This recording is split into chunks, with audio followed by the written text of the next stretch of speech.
Hello everyone, welcome back to another video, and I'm going to be talking about Lilo and Stitch and Mission Impossible.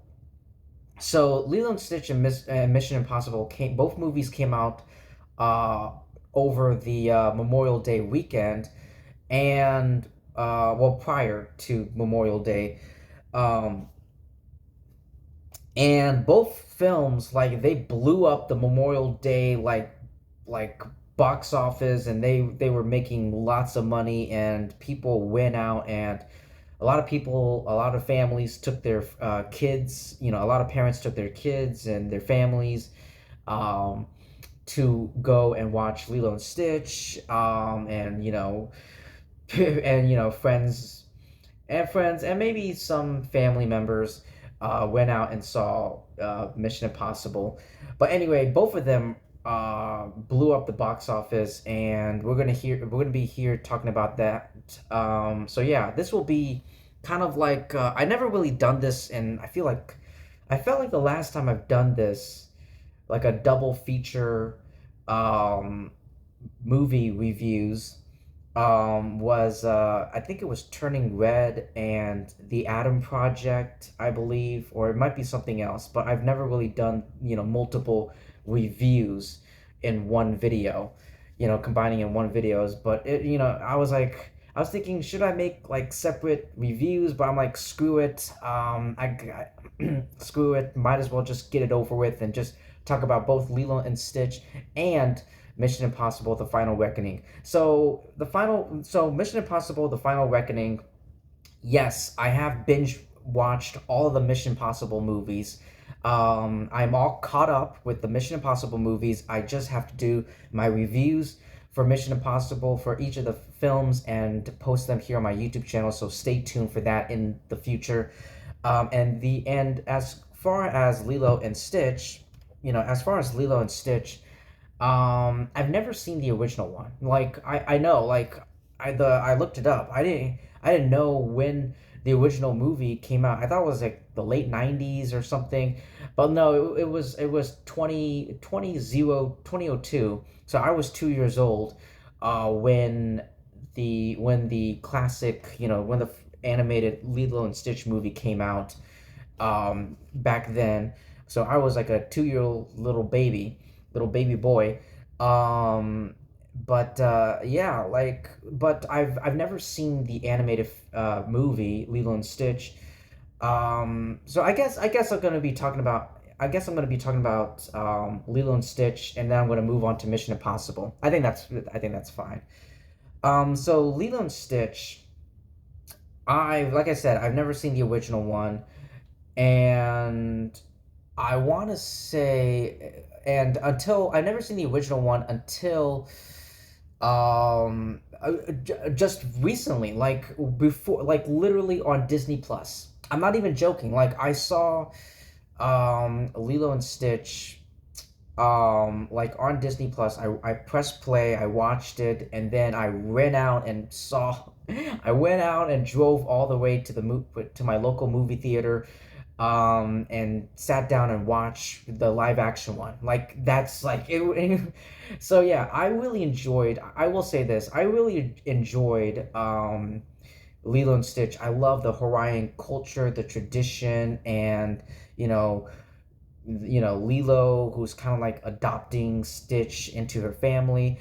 I didn't know who Nani was. At first I thought it was her mom, but no, it's her older sister. Um, but yeah, like, it's just the two of them, and I just love the scenery and the music and the animation. Even though, yeah, it is outdated, compared to like today modern animation. Yeah, sure, but I think the animation, it's still good. It's still good to this day. It's not jarring or cringeworthy, or it doesn't really take me out. I don't think it's my favorite Disney movie. Yeah, it's not my, Lilo and Stitch is not my favorite Disney movie, but like I said, if Lilo and Stitch was my favorite Disney movie, I would have discovered this movie a long time ago. I would have seen it a long time ago, but I haven't. So Yeah, so going into this live action film, listen, if you guys want to know my thoughts on my honest and true thoughts on live action, I said this with I think I mentioned it. I said it in my review for the live action Snow White movie. Did I do one? I don't really care. I don't remember.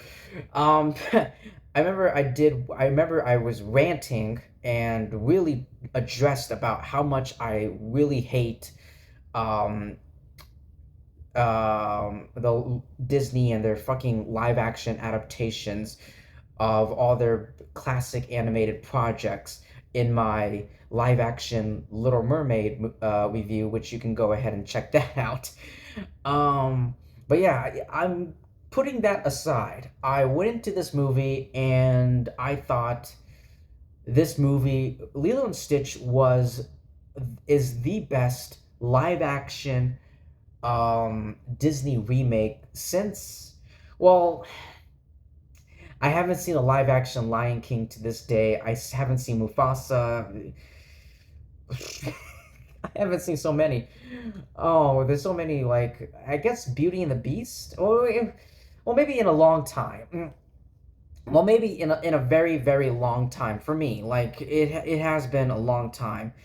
Um, it has been a long time. But yes, Lilo and Stitch is a very good example of, is a very good, not example, but a very good live action Disney remake adaptation. And I thought, Disney was like, they were marketing the shit out of this movie, ladies and gentlemen. Like, I remember, like, do you guys remember, like, back in the Super Bowl, back in February, like, Stitch was like running around the football stadium like in the Super Bowl, and I've seen like advertisements, commercials here and there. There might have been billboards advertising uh Lilo and Stitch. Sure, maybe I've seen some of those here and there, not a whole lot. But yeah, Disney, they are really pushing all of us to go see this movie. And let me tell you, I'd rather watch this live action Lilo and Stitch than fucking like the live action, obviously the live action Snow White, but of course the terrible Minecraft movie. That Minecraft movie made like $900 million only because of, well, Jack Black. Well, not Jason Momoa. Jack Black plus Minecraft IP plus the chicken jockey meme. Those three things are why that Minecraft movie made like a shit ton of money, like over $900 million or something like that. I think that's the reason. I think that's the reason why that movie made so much money. But yeah, I'd rather watch this Snow White movie. Excuse me. Oh my god, I'd rather watch this Lilo and Stitch movie than the live action Snow White movie. I can't believe I fucking said that out loud. I corrected myself. Then the live action Snow White movie and 100% the fucking Minecraft movie. Get those shits out of here. All right, I'd rather watch this. I was sitting in theaters. I was in the front row. I was in theaters watching Lilo and Stitch, this live action adaptation, and I was thinking to myself, wow, it was so cheerful. It was such a delight. The little actress playing Lilo is so cute and adorable. She's cute and adorable. Stitch is just cute and adorable and fluffy. The actress playing Nina or something. No, it's not Nina. It's not. Is it Nina? I don't know. I don't remember her older sister's name. But she's going through a lot of challenges that that young adults have to go through. She's the mature one. Um, she's the mature one in the family. She's the only mature one in the family, and she's going through so much garbage. And she's going through so much that adults and parents have to deal with, like bills and payments and all that shit, and college and all trying to bypass through all that and navigate through all that. And I loved her. I love her character. I love her sister. But yeah, I will say the best parts of this live action Lilo and Stitch is Lilo and Stitch. They are the best parts are Lilo and Stitch, like the two of them, whether they're separate or when they're together. They shine the most when they are together. The rest of the movie, I mean, some of the other actors were, funny and goofy, but not as much as, but it doesn't really they don't give off the same energy as Lilo and Stitch, you know what I mean? But yeah, like everything else in the movie was pretty much what you saw from the animated movie. They just added some more scenes and stories to really develop and flesh out the characters, kind of like what they did with all these other live action, adaptations. I'm just glad there's no fucking like musical or something like that. Maybe that's another reason. But anyway, yeah, that's pretty much all I have to say for the live action Lilo and Stitch. It Lilo and Stitch are the best parts. They're both charming, cute, and adorable. The rest of it is pretty mediocre, and just plays off from what you see in the animated film. But other than that, moving on to move from Lilo and Stitch, moving on to Mission Impossible. Like I said, I'm all caught up with the Mission Impossible franchise. Finally, I binged the whole thing. I did my homework. I'm all caught up, and I am so happy. Like, wow! I really do believe that this film will is the final film in the whole Mission Impossible Tom Cruise series, and what a journey! What a journey we have been through.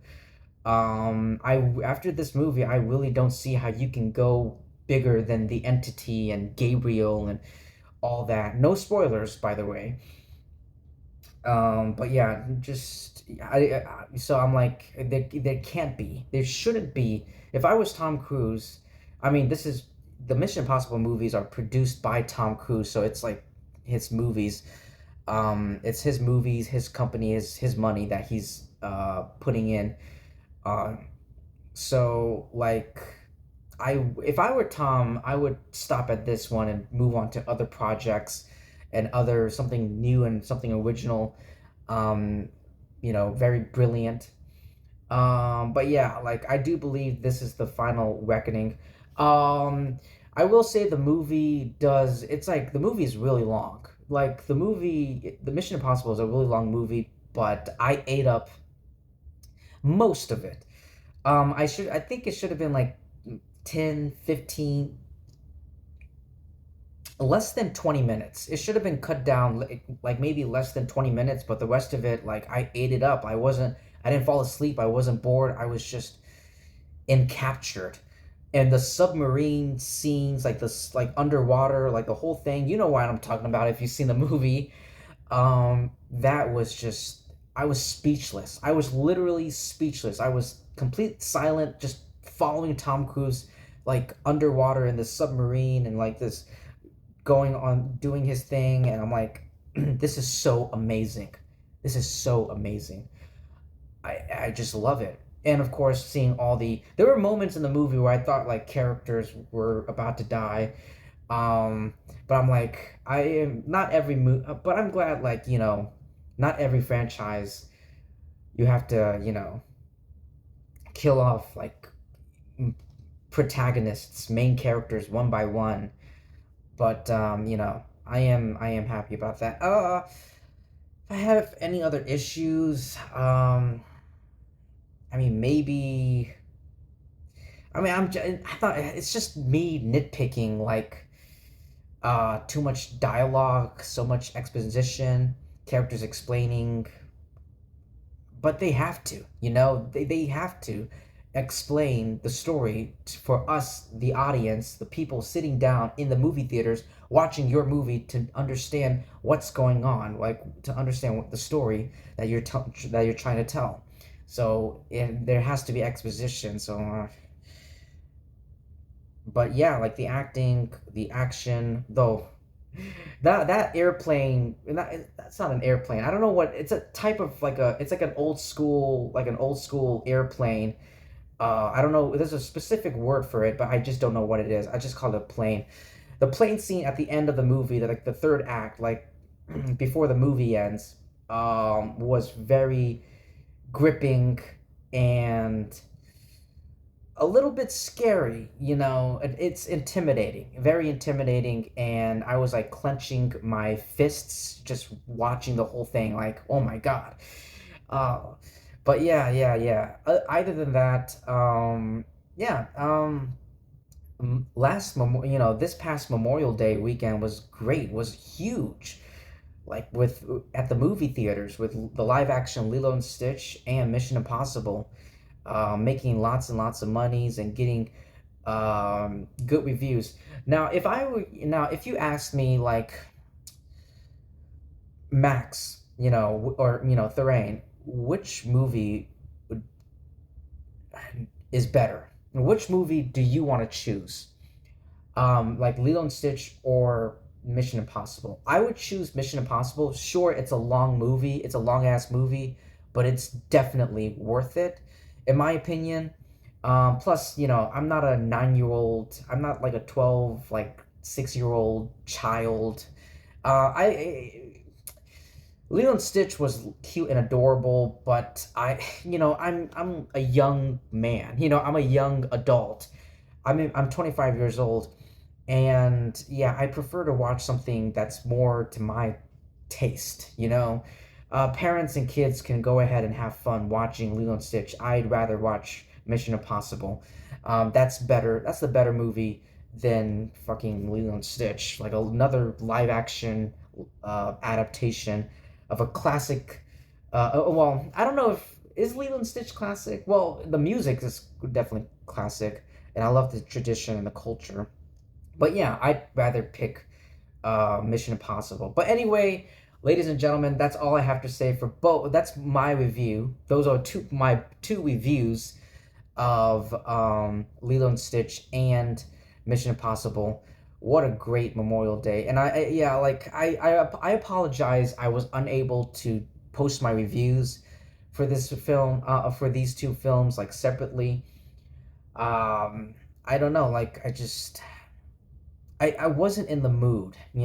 I wasn't in the mood to sit back up and like hit the record button and make a movie review, to be honest with you. Like, no bullshit. Like, I was just not in the mood to make a video. And my family and I my parents and my family and I, we went somewhere very special to celebrate Memorial Day. So that's why, well, just one day, but like I just wasn't, I wasn't in the mood to make a review for that, for both of them. But anyway, ladies and gentlemen, that's all I have to say for both Lilo and Stitch and Mission Impossible: The Final Reckoning. Thank you so much, everyone, for taking time to listen to my reviews, my thoughts on both Lilo and Stitch and Mission Impossible: The Final Reckoning. Yeah, like double features. This is like a double feature. Double feature. So if you don't know what a double feature is, like it's pretty simple. Like there will be times in the future where I've seen two movies, but like I'm unable to do like separate reviews, so I decided to combine those two movies and talk about those two movies in one video, combine them in one videos, and this is one of those examples. So it's been a long time since I've done this, a really long time. So I will keep making more videos such as this. But thank you so much, everyone, for taking time to listen to my reviews, my thoughts. Please like and subscribe. Definitely subscribe, because that would help me and my YouTube channel out a lot. I appreciate that. I'm thankful for that. And yeah, not really much else more to say. And I'll see you in my next video. Peace.